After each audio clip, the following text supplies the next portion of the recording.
لو انت شخص بتعاني من سمنة مفرطة ومعاها سكر من الدرجة التانية ومعاها ارتجاع في المريء، يبقى العملية دي من عمليات السمنة هي المناسبة ليك. عملية تحويل المسار هي عملية بيتم إجراءها بالمنظار الجراحي،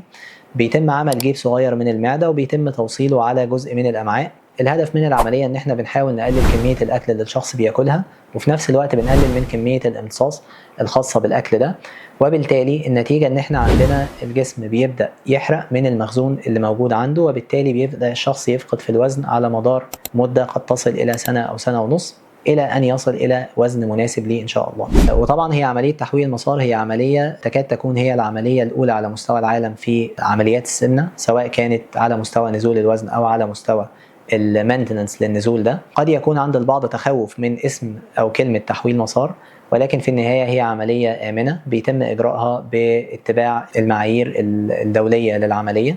وبيتم المتابعة بعد العملية، وبيتم مراعاة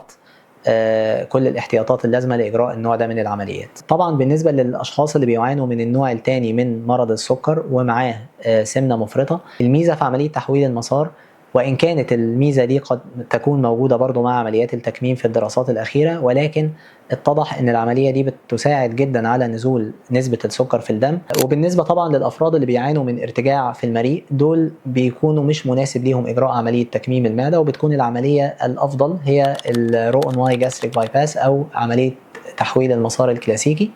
دي بتكون مناسبه للافراد دول وبتحسن جدا موضوع ارتجاع المريء عندهم ان شاء الله.